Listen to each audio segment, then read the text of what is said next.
Thank you for tuning in to the GSMC Sports Podcast presented by the GSMC Sports Network. I am your host, Nelson, here on this Monday afternoon. And I apologize for being a little bit late to the stream. I was held up in a meeting, had to cover a couple of things. And so we're going to go ahead and start quickly and go ahead into this first segment and into the rest of the segments on this podcast. So the first segment is going to be talking about Travis Hunter. He just won the Heisman Award. We're going to talk about that, talk about what he's done this season, talk about who else was in consideration for the award and whether or not they were robbed, because I know a lot of people think a certain running back was robbed of this award. And we're going to talk about that. Then in the second segment, we're going to talk about the NBA Cup finals. They have been set. The matchup is already set. And we'll also talk about the NBA Cup semifinals and how those games ended up going down. And then in the third segment, we are going to talk about the possibility of Shedeur Sanders being a New York Giant after a viral clip went around. I'm sure you guys have already seen it, but I'm going to talk about it myself. And then in the fourth segment, we are going to get into an NFL recap, basically just recapping all of the games that took place yesterday. So we also have a special fifth segment at the end of the fourth segment, so be sure to stay tuned for that if you guys are interested.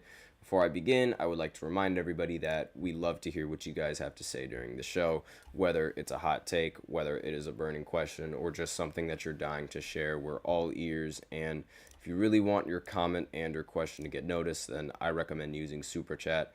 You just click on the $ below the chat box, and you can send in your comments and or donations that way.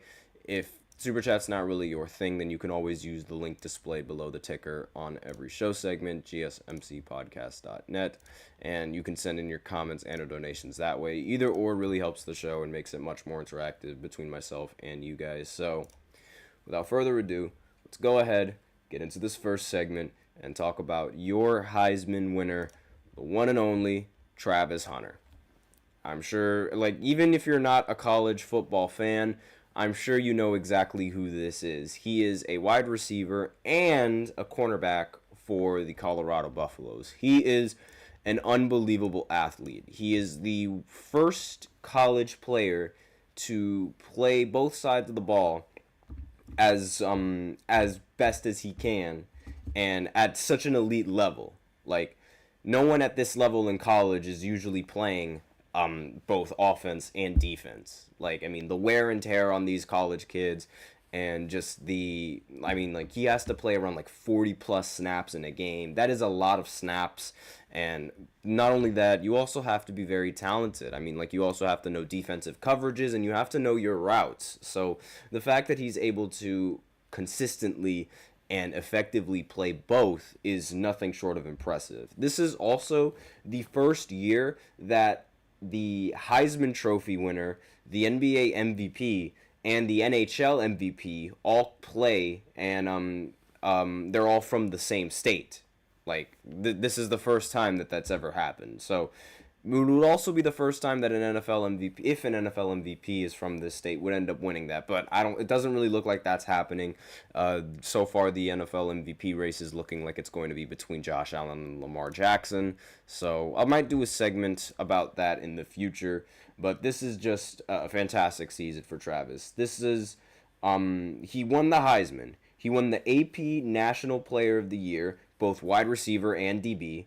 He ended up getting the Fred Biletnikoff Award as a receiver, ended up getting the Chuck Bednarik Award on the defense, ended up getting the Lot Impact Trophy on the defense, and ended up getting the Paul Hornung Award as the most versatile.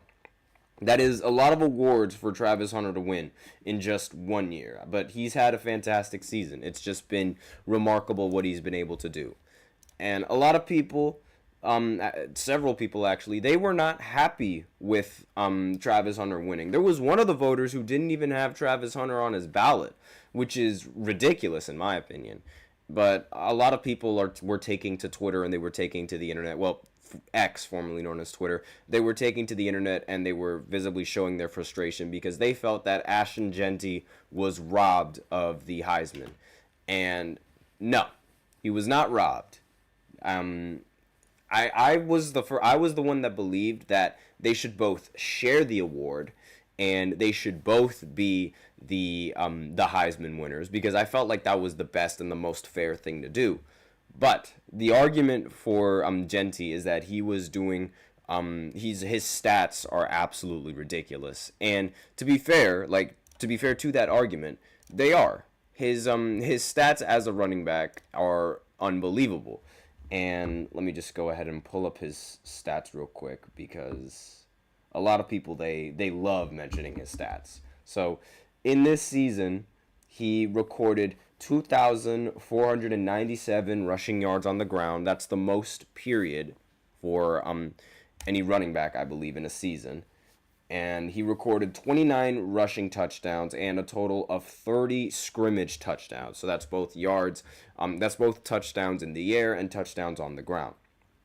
And a lot of people, they felt like this performance deserved a Heisman, and he averages 192 yards per game, which is unbelievable. Like, I'm not saying that he didn't deserve to be in recognition for it. However, I will say this: there have been so many great running backs in college football. There have been incredible talents in college football that have arguably played against much tougher competition. There has never, ever been a player like Travis Hunter in college football. There has never been a player that is so elite on the offensive side of the ball, and there's never been a player who's as elite on the defensive side of the ball.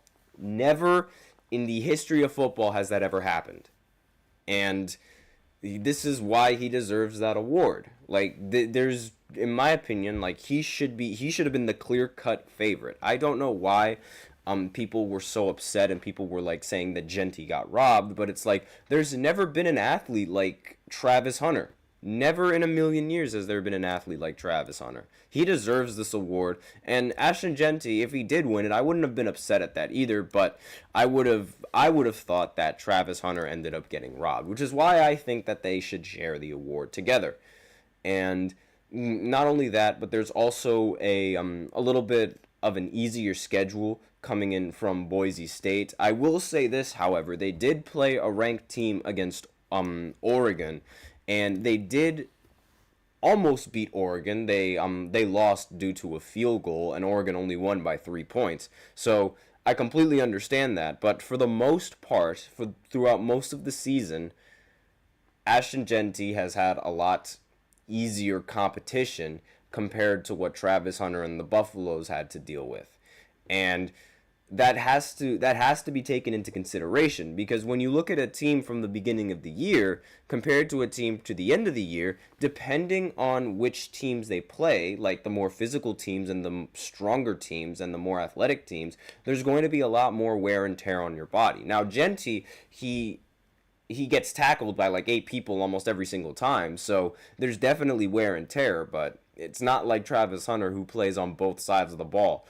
And I understand that, being a wide receiver, you don't really get hit all that much. But I will say that being a corner on top of that, it adds a lot. I mean, like, it's ridiculous what he's been able to do. I mean, on one end, he can catch the ball and take it all the way to the house. And then on the other end, he can force a fumble or force an interception and give the ball right back. Like, he is just a phenomenal athlete. He deserves this award without a doubt. Cam Ward, he was also in consideration for this award. However, nobody really voted for him, and nobody really, of all the Heisman candidates, he got, like, the short end of the stick, and nobody really seemed to give him all of the votes. And, I mean, potential future Giants quarterback, but it's nice that he ended up getting nominated. He definitely wasn't going to win it, and neither was the other quarterback from Oregon, whose name I cannot pronounce. And I believe he's from Hawaii, and I know he is a talented quarterback. It's just that name, I'm just so bad at pronouncing names, and I do not know how to pronounce his name. It's not a terrible name, honestly, but it's a very confusing name to pronounce. But I'm gonna go ahead and I'm going to try and pronounce that name, because, again, I'm going to try. So, Dylan Gabriel, I believe that's the quarterback's name. It's Dylan or Dilly. I have no idea what's his last name, but I do know that he is a fantastic quarterback, and I do know that he is he definitely deserved to be in the nomination, leading Oregon to a completely flawless season. And I mean, they're the best team in college football for a reason, and he's the reason why they are they got the number one seed in the college football playoffs, and why they're getting the first round bye in the college football playoffs. So the difference is, though, I know how in the NFL usually the most valuable position is going to be a quarterback, because Heisman is essentially the college's version of MVP. And I understand that team record also is affected by that. Oregon being flawless and having a competent quarterback, and the quarterback being the reason why they're flawless, I could understand why some people would think that he should be in the nomination for the MVP and or the Heisman, excuse me. But I mean, what Travis has been able to do, being able to play on both sides of the ball, I don't really think there's any more value to that you can ask in a player than a player that can play in every single snap. I mean, there's always going to be, when you're looking at quarterback, there's always going to be an argument that oh, he doesn't play defense, and part of the reason why the teams are able to win is because he doesn't play defense. Well, this guy can do both, and there's never been a player like that. I have no problem with him winning this. Let me know in the comments what you guys think. If you guys think that Genty was robbed, if you guys think that Genty deserved the award. I don't think so. I personally am fine with how the outcome came out, but I know a lot of people are not. So let me know in the comments what you guys think. But we're going to go ahead and get into the second segment, and we're going to talk about the NBA Cup. The finals have been set, and we're also going to recap the NBA Cup semifinal games, and I'll be right back after the short break, so be sure to stay tuned if you guys are interested. I feel like I'm losing my mind. Is everybody in the world blind? Please, Lord, give me a sign, a sign. I feel like I'm losing my mind. Is everybody in the world blind? Please, Lord, give me a sign, a sign. I wanna be the greatest. Everybody on the fake shit. I look around and feel like everybody is the fakest. I make this every day and I'm impatient, hoping one day I blow up from the basement. Statement, the top is so vacant. I don't hear shit that I think is amazing. Waiting for my day when I'm playing sold out shows for 1,000 faces. Hey, give me that crown. Get in my way and to be put down. It ain't your place, all this my town. If I want that shit, then I'll get it right now. I'm losing it, the noose it fits. I'm losing shit, a stupid myth. You choose to live or choose to dip. You choose to fight or lose your grip and lose a gift. I feel like I'm losing my mind. Is everybody in the world blind? Please, Lord, give me a sign, a sign. I feel like I'm losing my mind. Is everybody in the world blind? And we are back with the second segment of the GSMC Sports Podcast, presented by the GSMC Sports Network. And in this second segment, we are going to be talking about the NBA Cup Finals. They have been set, and we're also going to look at the NBA Cup quarterfinals and the results of that game. And before I begin, I would like to remind everybody that we love to hear what you guys have to say during the show, whether you guys have a hot take, whether you guys have a burning question, or if you guys just have something that you're dying to share. We're all ears. And if you really want your comment and or question to get noticed, then I recommend using Super Chat. You just click on the $sign below the chat box, and you can send in your comments and or donations that way. If Super Chat's not really your thing, then you can always use the link displayed below the ticker on every single show segment, GSMCpodcast.net. Really helps the show, makes it much more interactive between myself and you guys. So with that out of the way, we can go ahead, get into the second segment where I talk about where we're going to talk about the NBA Cup Finals. And so actually, before I do that, I'm going to go ahead and just recap the NBA Cup semifinals and the results of this game. I picked the Bucks to win this game, even though I wouldn't have been surprised if the Hawks were able to come out on top. And I also picked the Thunder to win this game. And I ended up getting both of those games right. And we'll talk about the Bucks game first. This should also be noted, Darvin Ham, he has yet to lose a single NBA Cup game or NBA in-season tournament game. He has never lost in the NBA Cup before. He won all of the games with the Lakers, and now he's won all of the games with the Bucks, and he has one more game to play in order to cement that flawless record. And of course, these games do not count to the regular season. They're like its own independent thing, which is a little bit unfortunate, but the Bucks, they won the game 110-102 against the Hawks.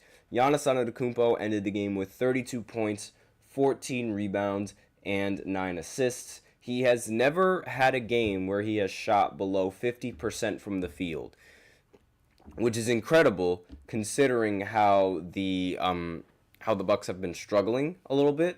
Like, I mean, having those super early losses in the season, meanwhile, Giannis is out here balling and just doing his best LeBron impression, and they still can't win a couple of games. I mean, like, this man was on a mission. The fact that he's so efficient from the field is unbelievable to me. Like, with his play style, like, a lot of people, they like to say, oh, he's just running and dunking, blah, blah, blah, blah. If you can run and dunk and average 32 points per game, and never shoot below 50% from the field, I would be doing that all the time. Like, what do you mean? Like, if you could get 32 points, you're going to get 32 points. There's nothing complicated about that. I genuinely don't understand. Like, if it was that simple as running and dunking, everyone would be able to do it, and everyone would be doing what he's doing, but nobody is doing that. So, please, if you could get 32 points just by doing what he does, you would want to do that too. There's no question about it. I mean, it's like 32 points on around 60% shooting from the field. He is unbelievable. He has an effective field goal percentage of 61%. And for the season, he's averaging 61% from the field. He's not really shooting the ball well from three, but you don't have to shoot the ball well from three when you're averaging 32 points just by running, Euro stepping, and dunking the ball. It's not that difficult. Like, it is difficult because, again, like, if anyone can do it, then everyone would do it. But it's impressive what he's able to do and how efficiently he's able to do it. Dame in this game, he got 25 points, 7 assists, and 6 rebounds.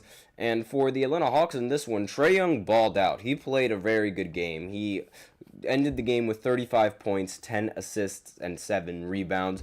I saw a clip of him actually playing some defense, so he really put some effort into this one, but it wasn't enough to go up against the Bucks. Surprisingly, it wasn't enough, and that's mainly because the rest of the team around Trae Young was pretty bad. DeAndre Hunter, he ended the game 5 for 16 with only 15 points.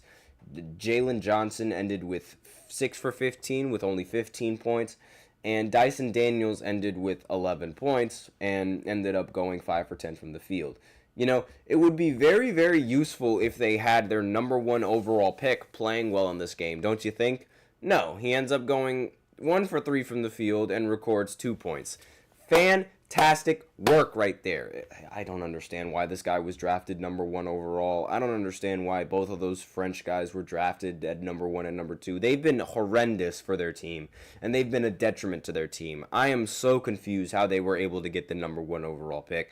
If Victor Wembanyama was not drafted last year, I don't think these guys would be even considered to be in the NBA at all. That's my take. And I know it's kind of ridiculous, but these guys, I just don't see it. I don't see the usefulness from Alexander Czar. I don't see the usefulness from Zachary Resacher. I don't see it at all. I genuinely don't.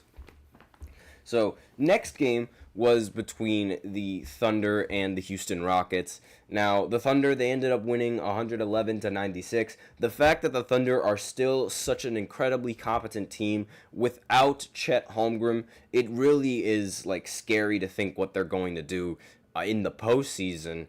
And, I mean, assuming they can continue their success and assuming Shai Gilgeous-Alexander can continue to stay healthy. He ended the game with 32 points, 5 steals, 6 assists, and 8 rebounds. And he didn't really shoot the ball that well from the field, 8 for 21. But again, 32 points is 32 points. That's like his signature.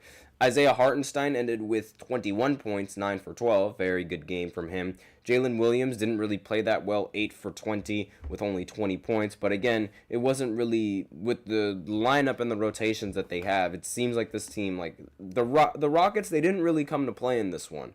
So it's not like they really needed to do all that much to win in this game. The Rockets shot 23% from the field. Again, if you're shooting like that from the field, it's very difficult to win any game against any opponent in this league. And Amen Thompson, he ended the game with 19 points, 9 for 15 from the field. Dylan Brooks ended the game with 14 points, 5 for 17 from the field. Atrocious shooting, especially from 3, 4 for 13. And Sengun played bad as well, 6 for 16, 13 points. Fred VanVleet also played really bad in this one, 1 for 11 from 3 and 3 for 15 from the field. Jalen Green also played bad in this one, 5 for 14, 1 of 8 from 3, and 12 points. Basically, the Rockets, they played so bad that it was almost impossible for the Thunder to lose this one. I mean, when your best players are going 5 for 17, 6 for 16, 5 for 14, and 3 for 15, you're not winning that game. It's like you're not winning that game. You're asking to lose. And that's exactly what happened here. So the NBA Cup Finals, the matchup is going to be between the Bucks and the Oklahoma City Thunder. Very, very intense matchup. I'm going to go ahead and pick the Thunder in this one, just because I still do not trust the Bucks. I will say, however, that the Bucks, they do have a much better matchup advantage going up against the Thunder. The Bucks, I mean, having Giannis Antetokounmpo, there's no one on the Thunder that can really guard Giannis. Isaiah Hartenstein might have a shot, but again, he's Giannis, so it's like I don't really think that there's going to be much of a chance at stopping him. You have to, if you're the Thunder, you have to hope that everyone else on the Bucks is having a bad game. You have to hope that Dame is not shooting the ball all that well. You have to hope that Bobby Portis doesn't have like 20 points out of nowhere. You have to hope that the rest of the Bucks lineup is going to play like the rest of the Bucks lineup and how they usually play. Like you can't have Damian Lillard dominate the game. You can't have Brook Lopez come in and shoot a couple of good threes. You can't have those guys actually get good looks and actually like have an impact on the game. If it's just Giannis, you might have a chance. And even then, that's a very small chance because Giannis could easily drop 50 on this Thunder team. So that's my prediction. That's all that I have for the recap of the NBA Cup semifinals and who I think is going to win in this game. So now we're going to go ahead and go into the third segment where I talk about Shedeur Sanders going viral in this clip that I got of him. I'm not going to show the clip, obviously, but I'll be right back after this short break, so be sure to stay tuned if you guys are interested. Looking for your daily fix of sports talk without having to pay for it? GSMC Sports Network is available on YouTube. Just search GSMC Sports Network. Get your fix of daily sports talk shows on YouTube, absolutely free. NFL, college football, NBA, MLB, MMA, UFC, fantasy football, and so much more. GSMC Sports Network has shows running all day long, with new sports shows starting every 2 hours. Just like on your favorite cable sports channel, except GSMC Sports Network is absolutely free. Just search GSMC Sports Network on YouTube to catch one of your new favorite shows, like the GSMC College Football Podcast, Chip Shot Football Podcast, Hoops and Heels Women's Sports Podcast, GSMC Basketball Podcast, and so many more. Check it out for yourself. GSMC Sports Network, now available on YouTube absolutely free. Search GSMC Sports Network on YouTube right now.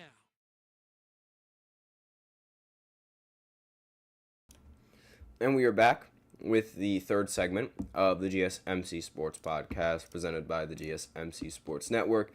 And in this third segment, we are going to talk about the possibility of Shedeur Sanders becoming the future quarterback of the New York Giants.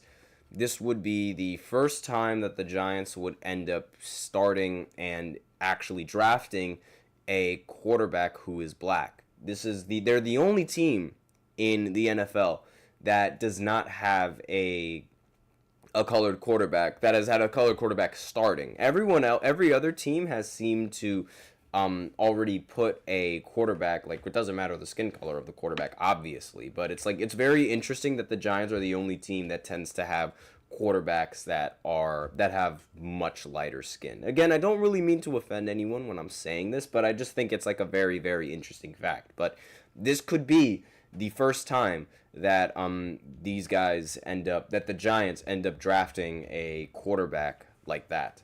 And I just wanted to bring that to attention because recently, and the reason why I say this, so first off, the Giants, as we know, they're absolutely horrible. They are a dumpster fire. There was a second plane that actually flew over MetLife Stadium once again and was trying to give a message to, I forgot exactly what the message was, but I know that another plane ended up flying over the stadium. And let me just see real quick just to make sure. Yeah, so the Raiders, they're going to play later today on Monday at 8:30. But as of right now, the Giants have the worst record in the NFL, and they have the number 1 pick in the NFL draft, which is good. Very, very good. And the fact that they have the number 1 pick in this draft it means that they are that much closer to drafting one of 2 quarterbacks, and one of those quarterbacks is going to be Shedeur Sanders. Now, the reason why I'm bringing up this topic is because recently there was I know the quality of this is very, very bad, but this was like a little screenshot of the video. There was a video of Shedeur Sanders in New York. This is New York, and that over there is Malik Nabers, the star, the beautiful wide receiver for the Giants, and they were throwing the football. Shedeur Sanders was throwing the football to Malik out in the streets. I don't know if this was a publicity stunt and like a media stunt from Shedeur to try and garner attention and things like that, but they were throwing the football to each other. And it had me thinking, does this mean we're going to go ahead and draft Shedeur? Does this mean the Giants are going to get Shedeur Sanders to be their quarterback? And the GM of the Giants, he ended up visiting a lot of Colorado's practices, and so it's I'm very intrigued to see where exactly or what direction the Giants are going to go, because again, this is one of 2 directions. And Shedeur was also showing off the Giants logo on the football, which again could be a media stunt, could be where he wants to go. It's very unclear where Shedeur wants to go. A lot of people, they speculate that he wants to go to the Raiders, and a lot of people also hope that he goes to the Giants. So it's really a toss-up between those 2 teams. And a lot of people, they think that if he doesn't end up that, Deion Sanders is going to play a part in trying to get him on the Raiders. Whether that's true or whether that's not true, I have no idea, but those are just some of the circulations going around. But it's either him or it's going to be Cam Ward. As we all know, Cam Ward, he was nominated for the Heisman, and he also had the Giants being mentioned. He also shouted them out. Not really shouted them out, but ahead of the Heisman Trophy ceremony, Cam Ward was asked why the Giants should consider drafting him, and he said, quote, "If Joe Schoen wants to come get me, he knows what's best. The tape says it all. You're gonna get a competitor out of me, the city of New York. I won't be in the city probably ever. I'll stay in New Jersey for all day, every day. It's too much out here. I'll just be vibing and trying to make some football plays for the Giants." So, beautiful statement. I wouldn't mind having either or at quarterback. I would prefer to have Cam Ward, honestly, at quarterback than I would Shedeur. But either or, I think, is just a very, very solid option. I mean, Cam Ward, as we know, he got nominated for a Heisman for a reason. And Shedeur didn't get nominated for the Heisman. His teammate ended up getting nominated for the Heisman. So that's no knock on Shedeur, because Shedeur had a great season too. But Cam Ward in this season, he comes from Texas, and he plays in the University of Miami, I should say. And he threw for 4,123 yards, 36 touchdowns, and just 7 interceptions. He also was able to showcase his mobility, adding 196 rushing yards and 4 touchdowns on the ground, which was slightly better than Shedeur. Shedeur, while I will say he is mobile in the pocket, and he is mobile like trying to navigate around, he's not a very good runner. And that's really that's one of the big difference makers between Cam and Shedeur Sanders, his ability to run. And I'm not entirely sure exactly what direction the Giants are going to be going towards, but Ward is going to learn which organization he'll be a part of on April 25th when the draft is going to happen. I really, really, really, really hope it's the Giants. Again, I don't have any problem with drafting Shedeur, but I would much rather have Cam Ward. I think the reason why Shedeur gets a lot more attention and a lot more praise is because of his father. And I think Cam Ward is a much more talented quarterback. But again, I'm good. I'm good with either or, honestly. Let me know in the comments who you would rather draft. Would you rather draft Shedeur? Would you rather draft Cam? Or maybe not even go in that direction and maybe draft someone like Travis Hunter and wait until the Manning kid from Texas ends up being eligible for the draft, because that's also a possibility. I just want a quarterback right now. That's all that I want. That's all the Giants need. They need a quarterback now. And we'll see how this goes. But that's really going to be it for this third segment. It's going to be a little bit shorter because I want to save some time for the fourth and the fifth segment. So the fourth segment is going to be just recapping all of the NFL games that went down yesterday, and I'll be right back after this short break talking about them, so be sure to stay tuned if you guys are interested.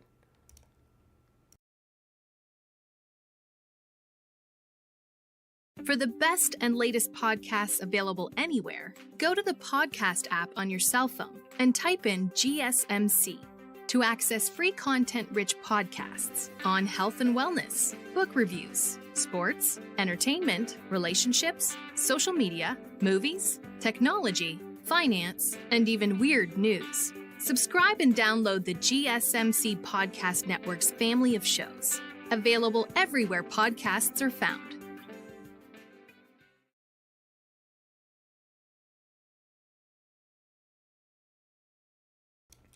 And we are back with the fourth segment of the GSMC Sports Podcast presented by the GSMC Sports Network. And in this fourth segment, we are going to go ahead and look at the NFL games that happened over Sunday and just recap Week 15 so far and what happened, what the score was, and this, that, and the other, everything that you guys need to know. So we might as well go ahead and start off with the Giants getting absolutely pwned by the Baltimore Ravens. Lamar Jackson threw for 5 touchdowns in this game easily, completed 21 of his 25 passes. He threw for more touchdowns in this game, 5, than in completions, 4. Ridiculous stats, 290 passing yards of the day. He also was able to record 65 yards on the ground, averaged 10 yards per attempt, and on only 6 attempts. Derrick Henry ended up recording 67 yards on 14 attempts. Not as good as Lamar. I mean, this was Lamar's game, really. And obviously, Lamar Jackson, he wanted revenge on the Giants beating them a couple of years ago.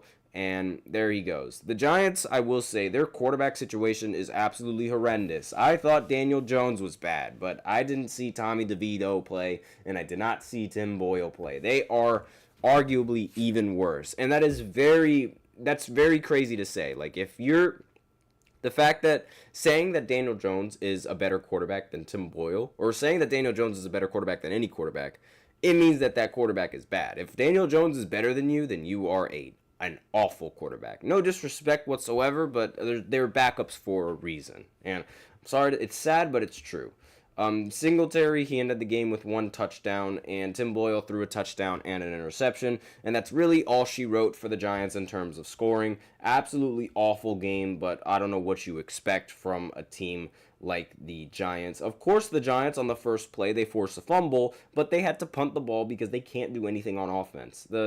Ravens obviously got on the board first, then they got on the board again, and then the Giants, they answered with a touchdown to make the score 14-7, but I knew that this game was going to result in the Giants losing.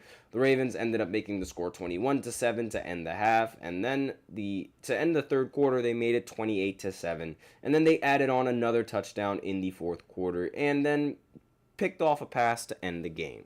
So great stuff for the Giants. This is beautiful. I'm actually really happy that they ended up losing, because this will allow the Giants to have a better chance of drafting a quarterback in the first round. That's exactly what they need. That's exactly what they're going to get, I hope, and it could lead to some better signs in the future. Of course, however, it had to be just the worst day for football for me, because if the Giants lose, I at least hope that the Cowboys could also lose, but this time they didn't. And now the Cowboys are sitting at 6-8, and I bet you their fans are going, "This is our year, we're gonna do this, yay, we're gonna win the Super Bowl," because they always do that. And Cooper Rush, he played very well in this game, 3 touchdowns, but again, this is the Panthers we're talking about. And Rico Dowdle ended up recording 149 yards on the ground, showing, again, another running back just completely outplaying Ezekiel Elliott. And Bryce Young, he seemed to have regressed right back to being Bryce Young, and threw 2 interceptions in this game. He did throw for 1 touchdown, and he also threw for 219 yards. But again, just regressing back. He did rush for a touchdown, though, so that is something to talk about. But again, not really all that impressive. And Jalen Cocker ended up playing really well in this game. 110 receiving yards on 4 receptions and 1 touchdown to go along with that. But again, the Cowboys, CeeDee Lamb played very well in this game. 116 receiving yards and 9 receptions, along with a touchdown reception to go along with that. But again, just too easy of a game for the Cowboys. Just too easy of a game for them. And again, it's the Panthers. I don't know what you expected, but the Panthers are not a competent team for a reason. They're 3-11, and think about it. I mean, like, the Giants ended up losing to them, so they're not a very competent team. The Jets, they ended up actually closing out a game. They ended up winning against the Jaguars, and I will say it's against Mac Jones, so it's not really that's not really saying much. Mac Jones ended with 2 touchdowns and 2 interceptions on 294 yards in the air, and the Jaguars, they did have a chance to win the game in the end, but of course, like, the game was tied 25-25. And then Aaron Rodgers and Davante Adams decided to just rip off so many completions. Davante had a great game in this one. And Aaron Rodgers, he threw for 289 yards, 3 touchdowns. Davante Adams ended up getting 198 of those yards in the air, and also recorded 2 touchdowns to go along with that.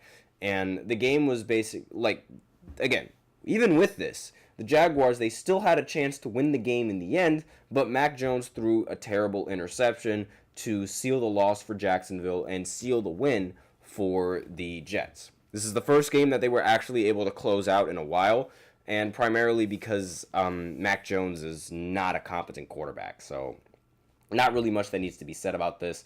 They opened it up with, Jacksonville, they opened it up with a touchdown. Then the Jets answered right back with a touchdown.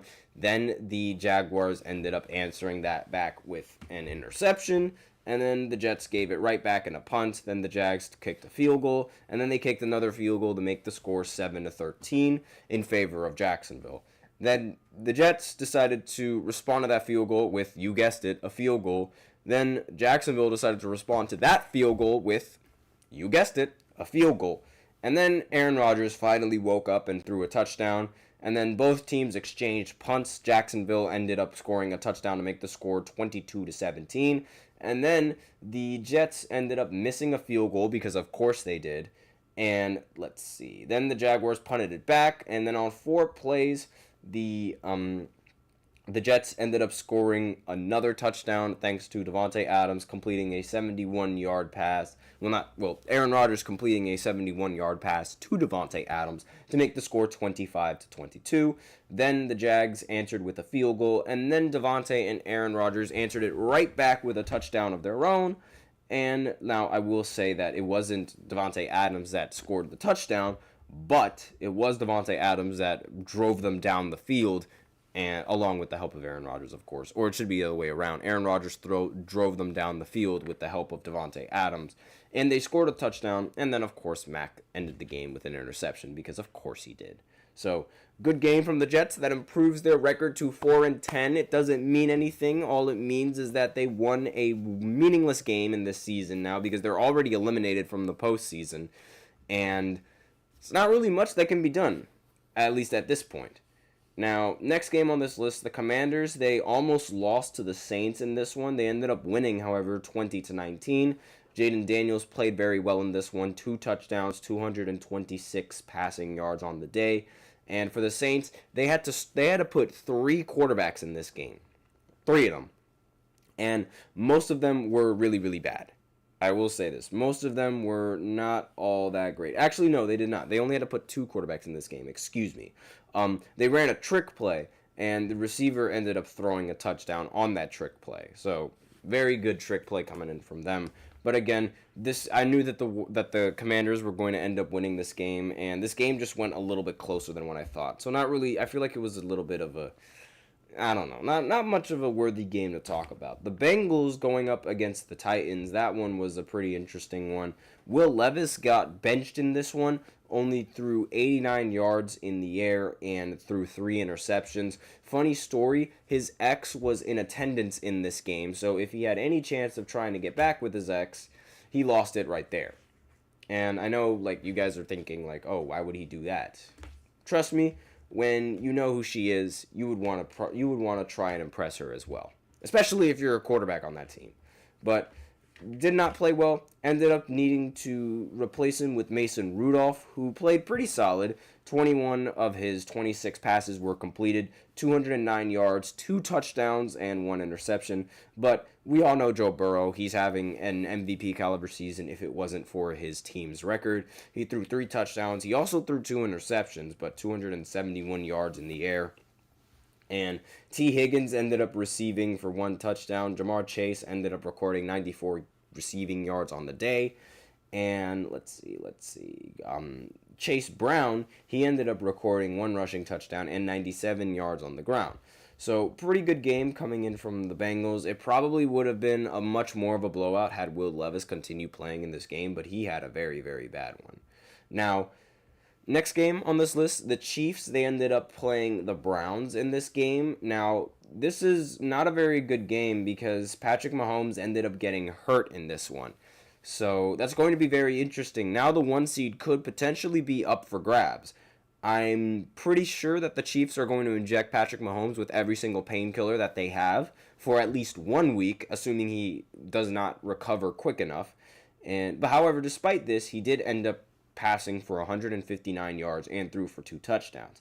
Again, not a very good game coming in from Patrick Mahomes, but a win is a win, especially when you're going up against a quarterback like Jameis Winston. They won 21-7, mainly because Jameis Winston threw 3 interceptions in this game. Now, he did pray, and he did end up not throwing a pick 6, and the reason why I mentioned this is because he said that he was going to pray to, I don't want to say his name just because I don't want to offend any of you guys, but he did say he was going to pray that he would not throw any more pick 6s, and lo and behold, he did not throw any pick 6s, but he threw 3 interceptions, and then they ultimately ended up losing this game because their quarterback situation is not that good to begin with. And the quarterback under Jameis Winston was Dorian Thompson-Robinson, who has only recorded nothing but interceptions. Horrible game coming in from the Browns, but not going to linger on that all too much. Also a very bad game coming in from the Dolphins. Tua Tagovailoa, he did not play well against C.J. Stroud, especially in a game when C.J. Stroud did not play well either. C.J. only recorded 131 yards in the air and 2 touchdowns. And the 2 touchdowns are impressive. It's just the receiving yards. It wasn't like they were doing all that much. So this game was very, very winnable for the Dolphins. Tua just played really bad. He turned the ball over and threw 3 interceptions, threw 1 touchdown, showing off his noodle arm, and threw 196 yards in the air. Again, this is an extremely winnable game for Tua. This was an extremely winnable game for the Dolphins, but he had to show off the noodle arm at least once in this season. Tyreek Hill got 7 targets in this game, but only caught 2 of them. Not a very ideal use for Tyreek Hill in that game. And again, it was a bad game for the Dolphins. A game that they really, if they would have won this game, they would have been in better position to make the postseason, but they could not have afforded to drop this game. This was definitely the worst game that they could have dropped at the worst time. Next, the Bucs, they ended up playing the Chargers in this game. They ended up winning 40-17. And this was just a blowout from the jump. I mean, Baker Mayfield ended with 4 touchdowns. He threw an interception, but again, 40 points. Leading your offense to 40 points is leading your offense to 40 points. He also recorded 288 yards in the air. And for the Chargers side, Justin Herbert did not really play well in this game. And when Justin Herbert doesn't play well, chances are the Chargers are going to lose. The Eagles, they ended up beating the Steelers, so the 2 teams that I just cannot stand, the Eagles and the Cowboys, they ended up winning. So just not a very good day for me on football. Jalen Hurts ended up recording 290 yards in the air with 2 touchdowns. Saquon Barkley only recorded 65 yards, completely ending the debate on whether or not he's going to be an MVP player this season. Like I said, no good running back is more valuable than a good quarterback. And look at what the Eagles were able to do despite the fact that Saquon Barkley wasn't playing well in this game. They were still able to win rather comfortably. If Josh Allen plays bad, they lose. If Lamar Jackson plays bad, chances are they're also going to lose.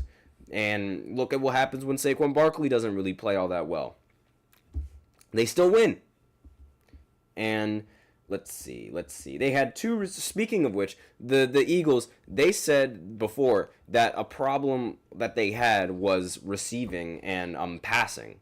And in this game, A.J. Brown ended up recording 110 receiving yards, 1 touchdown, and Devontae Smith ended up recording 11 receptions and 1 touchdown for 109 yards. So it seems like Jalen Hurts took that very, very personally. And Russell Wilson, he did not really play well in this game. 1 touchdown, 128 yards in the air, and that's just what happens with the Steelers sometimes. Sometimes they have great games, but sometimes they also have stinker games. I'm going to speed through the rest of these games just because we are low on time. Pats, they ended up getting wrecked by the Cardinals. That makes sense. The Cardinals ended up winning 30-17. Kyler Murray finally played very well in this game. And let's see. The Broncos, they ended up beating the Colts. And funny story, Jonathan Taylor, that all-pro running back that everyone just completely forgot about, he had a touchdown, but he let go of the ball before he was in the end zone. Players should start getting cut when they do this. I don't know how NFL players still manage to do this, but they do it. Bo Nix did not play well at all in this game. 3 touchdowns, 3 interceptions, so not a very good passer rating. But it's a good thing that he's playing Anthony Richardson because Anthony Richardson is one of the most inaccurate quarterbacks in the NFL. He threw 2 interceptions, threw 0 touchdowns, and Jonathan Taylor played really well in this game, 107 yards on the ground. But again, he could have had a touchdown had he not been ignorant and dropped the ball. It's unbelievable that NFL players still do this. The Bills, this was the big game. The Bills, they ended up beating the Lions, and mainly because Dan Campbell just made an awful call, deciding to go for an onside kick early in the quarter, which made 0 sense, which gave the Bills great field position. I don't know why they ended up doing that. But regardless, Josh Allen, 2 touchdowns, 362 yards in the air, and he also ran for 2 touchdowns as well. Now, Jared Goff played immaculately in this game. 494 yards in the air, 5 touchdowns, but it just wasn't enough to go up against the Bills in this one. And on the Packers, Geno Smith ended up getting injured against the Seahawks. The Packers matched up against the Seahawks. And it really seems like there's a theory going around that Jordan Love is a Toyotathon merchant, which is crazy.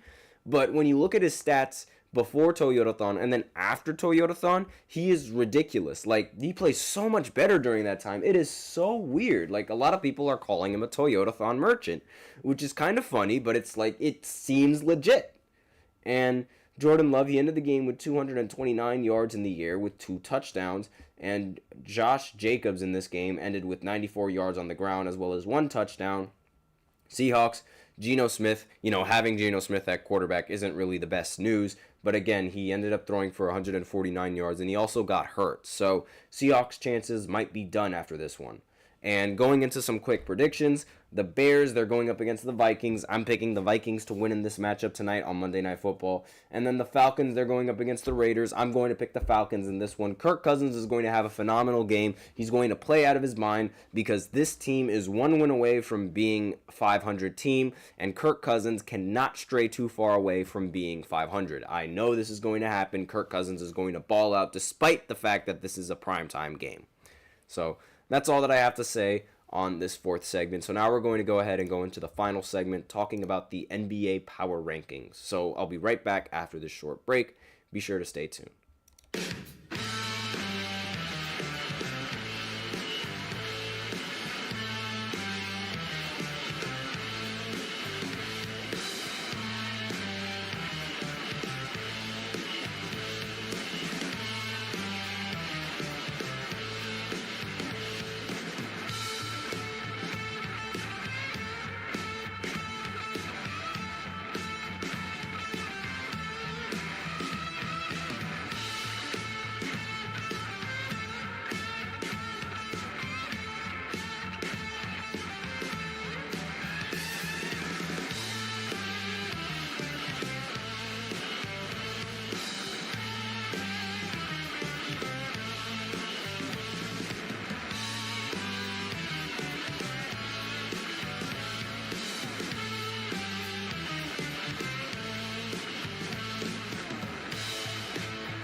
And we're back with the 5th and the final segment of the GSMC Sports Podcast presented by the GSMC Sports Network. And in this 5th segment, we are going to be looking at the NBA Power Rankings. They were released 2 hours ago. And we're going to go ahead and dive right in because I'm assuming I'm going to take a little bit of a while to do this. So give me 1 second. Here we go. First team on this list is the Oklahoma City Thunder. Makes total sense. They are a phenomenal team. They've been playing fantastic, and their defense is what really surprises me. As you could see from over here, it's a little blurry, I know, but they are ranked as the number 1 team in terms of defensive rating. The fact that they're doing this without Chet Holmgren is nothing short of impressive, in my opinion. And they've just been absolutely phenomenal day in and day out, and they deserve to be in the number 1 spot. The Cleveland Cavaliers, they moved down from 1 to 2, not a very big jump, and I don't really have a problem with that, especially for a team that has the number 1 offensive rating in the entire NBA. And their record speaks for itself. They're a fantastic team. They are not playing in the NBA in-season tournament, but again, those games aren't really important in terms of power rankings, and they've been phenomenal. They've just been great. The Boston Celtics, they moved down. Makes sense that they moved down. They are a little bit more balanced than the 2 teams that I just mentioned, and but I will say this is obviously a championship contending team. They contended for the championship and they won the championship last season, so it makes sense that they're still ranked this high, and it makes sense that and that record also speaks for itself right here, 21-5. It speaks for itself. Dallas Mavericks moving up to staying at 4. Again, I don't agree with the Dallas Mavericks being this high at all. I think there are other teams that deserve this ranking a little bit more than the Dallas Mavericks, but again, being 17-9, again, that also speaks for itself. The Memphis Grizzlies being at number 5, nothing much has really changed so far, aside from the top 3 teams, and I don't really have a problem with Memphis being at 5, especially with how well they've been playing. I do remember they ended up beating the Celtics I think a week ago, and they, as you could see here, they're on a 10-1 stretch, or you can't see, but here you go. They're on a 10-1 stretch in these last few games, so they definitely deserve to be in the number 5 spot as of right now. Houston, they move up all the way to 6 from being ranked at 7. Makes total sense. This team is they did lose to the Thunder. I will say that this team is surprisingly more competent than what I thought they were. Knicks moving up from 8 to 7 makes total sense as well. This Knicks team has seemed to finally get it together, and they finally figured out a formula that allows them to win a lot of games, especially at home. The Bucks, no, they should not move up this much. This is ridiculous. This is a horrible list already. The Bucks should not move up all the way to 15 just because of this. What other teams are ranked below them? The Timberwolves. Timberwolves, I think, are a better team than the Bucks, honestly. I cannot lie. I think the Timberwolves are a much better team than the Bucks all around. They do not deserve to be ranked lower than them. The Heat, that is a little bit debatable, but I do think that I think the Bucks are a little bit better than the Heat. I understand it. The Heat shouldn't be this high, however, anyway. The Orlando Magic, they moved down. I don't know why they moved down. They ended up losing a play. I mean, I know why they moved down. They ended up losing Franz Wagner, so it makes total sense. And they also ended up losing a couple of games that they definitely would have won against Milwaukee had they had Franz Wagner. So the reality is that this team, if they were completely healthy, should be better than this team by a wide margin. A wide margin. The Denver Nuggets, they ended up moving up from 13 to 12. I guess that makes a little bit of sense. Nikola Jokic is just... But I will say this. The team as a whole is absolutely nothing without Nikola Jokic. So this rating is solely based on Nikola's performance. The Golden State Warriors dropping down from 6 to 13 makes total sense. I would have liked to see them drop down a little bit more, maybe to number 15, but we'll see which teams are at number 15. Yeah, I think the Phoenix Suns are a much better team than the Golden State Warriors. The Hawks being around that mid-tier area makes a little bit of sense. The Lakers, I know they're going to move down a lot because they've been losing a lot of games. They did not have LeBron for a couple of games, so it makes total sense. The Clippers dropping to 16, that also makes sense. They haven't really been playing all that well. They slide from 5th all the way down to 9th place. The Kings, they're not a better team than the Lakers. I completely disagree with that. This should be swapped. The Kings should be at number 18. The Lakers should be at number 17. And, I mean, the record should really speak for itself. And the fact that LeBron hasn't really played all that much, that also has a factor as to why this team ends up moving down. He said he was going to play in every single game, but ends up missing 2 of them, which, you know, that's just classic LeBron right there. But the Spurs... they ended up, there's a ringing in my ear. The Spurs, they end up moving all the way up from 20 to 19. Makes a little bit of sense, the value from Chris Paul. The Pacers, they move up from 25 to 20. The Pacers, they have been lackluster in this season so far. Their defense has not improved, and their offense has gotten worse. That's just a recipe for disaster.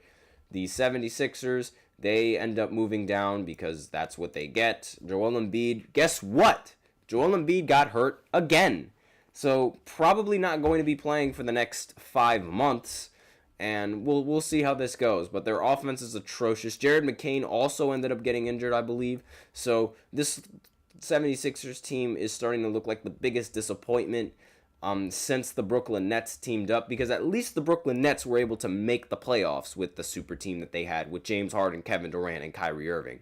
But this is looking like a disaster class for the 76ers. The Bulls, they ended up dropping from 21 to 22. Not a very big drop. The same with the Brooklyn Nets. Same with the Pistons. Same with the Raptors. The Hornets, they stay in the same spot. The Jazz, they stay in the same spot. Every single team that has just been atrocious this season has stayed in the same spot so far.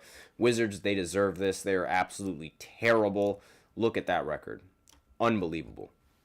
The Pelicans might also be a disappointment in this season because, again, it's a disappointment because of injuries. Same with the 76ers, but they were thought to have been contenders. They're just it seems like they are just a franchise that just gets cursed with bad luck. I don't know if you guys are superstitious, but like anything that can go wrong with the Pelicans ends up going wrong. And it's very difficult to explain. And it's just like, that's really the only worthy explanation that I have for it. Now, again, this is just a this list. I'm not really all that I don't agree with the Bucks being ranked this high. I really don't. I understand that they've been winning a couple of games. Again, they've won 12 of their last 15. I completely understand that, but I don't think they should be ranked this high. This team is nothing without Giannis Antetokounmpo. But that's just me. Let me know in the comments what you guys think of these power rankings and whether or not you guys agree with the list. That's all that I have for today on this podcast. That's it for the show. Thank you so much for tuning in to the GSMC Sports Podcast presented by the GSMC Sports Network. Your support means a lot to us, so remember to subscribe to the show, leave a positive review. It really does make a difference. We also invite you to follow us on Facebook, Twitter, TikTok, and Instagram for more content and updates. As usual, we love to hear what you guys have to say during the show, whether it be a hot take, whether it be a burning question, or something that you're just dying to share. We're all ears. If you really want your comment and or question to get noticed, I recommend using Super Chat. You just click on the $ below the chat box and send in your comments and or donations that way. Or you can use the link displayed below the ticker, gsmcpodcast.net, to send in your comments and or donations that way as well. Either or really helps the show. That's all that I really have today on this segment. Thank you so much for tuning in. I am your host, Nelson, and as always, take care.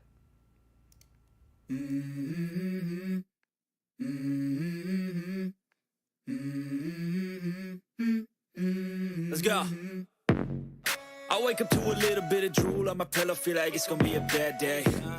Yeah, I'm tired of shit, and the coffee ain't hit yet, damn ain't that great.